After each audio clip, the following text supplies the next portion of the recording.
नमस्कार साथियों। यहाँ पर हम लोग एमए हिंदी थर्ड सेमेस्टर में जो आपका पेपर सेकंड होता है हिंदी साहित्य का इतिहास, जो कि भारतेंद्र युग से अब तक ये आपका पेपर है और इसमें कैसे प्रश्न बनते हैं आप देख सकते हैं।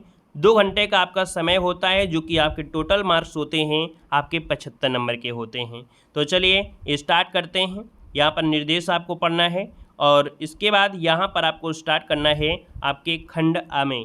खंड आ में है अति लघुत्तरीय प्रश्न। देखिए, इस खंड में केवल एक प्रश्न है जिसके 5 उप प्रश्न हैं। प्रत्येक उप प्रश्न 3 खंडों का है और इस खंड से किन्हीं 3 उपखंडों के उत्तर दीजिए। प्रत्येक उप प्रश्न की जो शब्द सीमा होना चाहिए वो आपकी 50 होना चाहिए। कितनी? 50। तो देखिए, यहाँ पर क्वेश्चन आपका आ गया है। क्वेश्चन कह रहा है कि हिंदी साहित्य के आधुनिक काल को कितने युगों या उपकाल खंडों में विभाजित किया गया है। तो आप लोगों ने अगर थ्योरी नहीं पढ़ा है तो आप लोग थ्योरी भी पढ़ाई गई है तो आप उसको भी पढ़ लीजिएगा, जिससे आपको बेहतर तरीके से आप कॉपी में लिख पाएंगे। काफ़ी अच्छे से बताया गया है।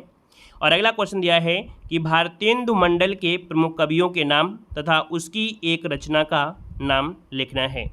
नेक्स्ट क्वेश्चन दिया गया है कि द्विवेदी युग की सामान्य प्रवृत्तियों या विशेषताओं का उल्लेख कीजिए।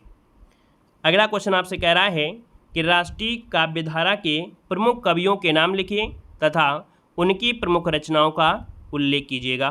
नेक्स्ट क्वेश्चन दिया गया है कि कामायनी किसकी रचना है, यह कितने सर्गों में विभाजित है, प्रत्येक सर्ग का नाम लिखिए।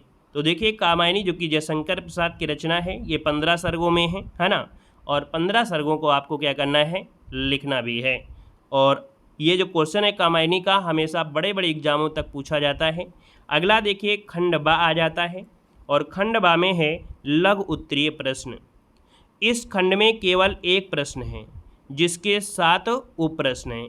प्रत्येक उप प्रश्न 9 अंकों का होगा और इस खंड से किन्हीं 4 उपखंडों के क्या देना है, उत्तर देना है। जो आपका प्रश्न होगा उसके उत्तर की जो सीमा होगी 225 शब्दों की होगी। तो चलिए, यहाँ पर देखिए क्वेश्चन आपका दिया गया है। कह रहा आपसे छायावाद की प्रमुख विशेषताओं पर प्रकाश डालिए। छायावाद से क्वेश्चन बनते बहुत अच्छे हैं। मतलब आगे जब तैयारी भी करेंगे तो भी आपको यहाँ से मिलेंगे। महादेवी की विरह वेदना को संक्षेप में स्पष्ट कीजिए। अगला आपसे दिया गया है कि प्रयोगवाद की सामान्य विशेषताओं पर प्रकाश डालिए।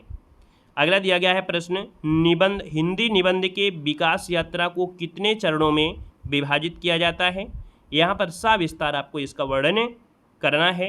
और अगला है उपन्यास के कौन कौन से तत्व हैं, इसको भी आपको सविस्तार तरीके से इस पर प्रकाश डालना है। इसको लिखना है कि जो उपन्यास के कौन कौन से तत्व होते हैं।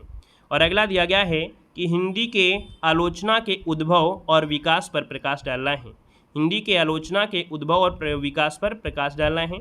और अगला है हिंदी नाटक के विकास में भारतेंदु हरिश्चंद्र के योगदान पर प्रकाश डालिए।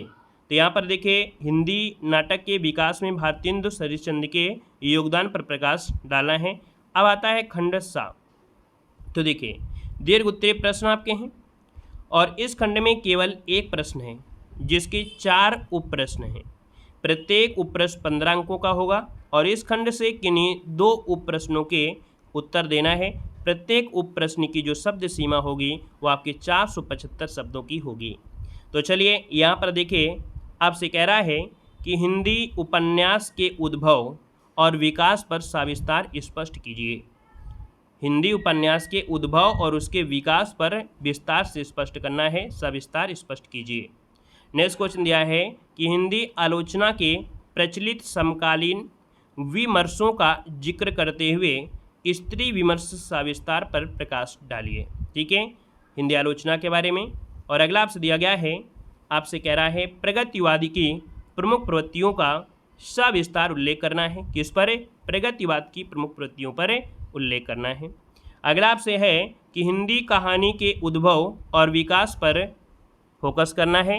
यह सविस्तार प्रकाश डालना है हिंदी कहानी के उद्भव और विकास पर। तो यहाँ पर देख सकते हैं कि ऐसे जो आपके क्वेश्चन होते हैं वो आपके एग्जाम में पूछे जाते हैं। इसकी जो थ्योरी पढ़ना है तो भी आप लोग प्लेलिस्ट के माध्यम से पढ़ सकते हैं। और अगर जैसे अगले सेमेस्टर में आप प्रवेश करेंगे वहाँ भी कैसे प्रश्न पूछे जाते हैं, कैसे क्वेश्चन होते हैं, उनको भी आप लोग प्लेलिस्ट के माध्यम से वीडियो देख सकते हैं और बेहतर तैयारी आप लोग कर सकते हैं। ठीक है, धन्यवाद सभी को। जय हिंद, वंदे मातरम।